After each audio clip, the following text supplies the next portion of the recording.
Kinaraya Kurawa 100 Ratu ing Ndarawati Prabu Sri Bathara Kresna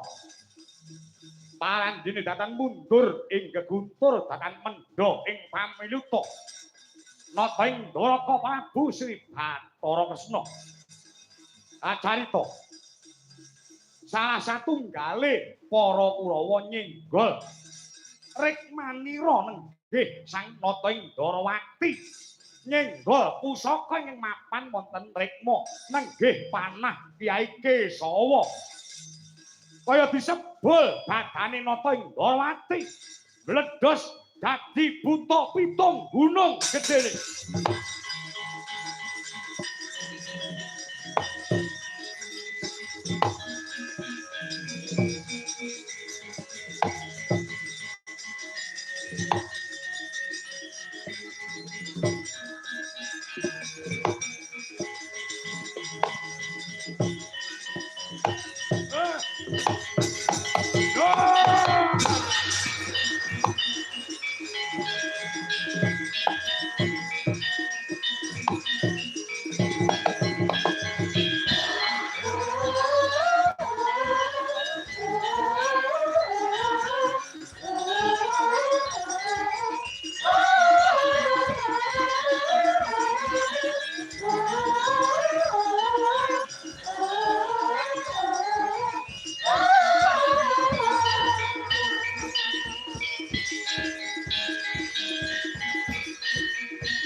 Gati Wisaya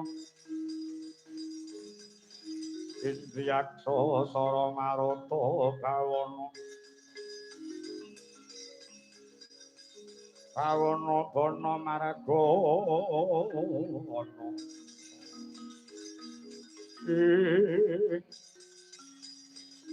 meledak dadi buta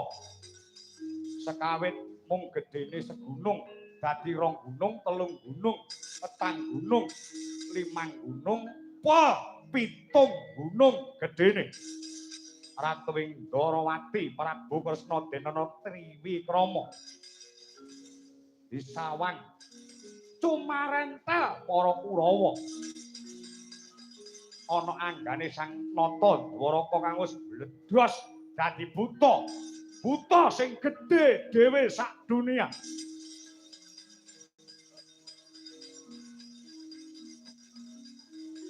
Nalika semana kaya dene ngunduh waing pakarti para Kurawa krida sang Prabu Kresna den girikaken blasah kadi dene para Kurawa kaya babatan pacing Prayitna sang Hyang Narada mrepeki ungganing kang nembe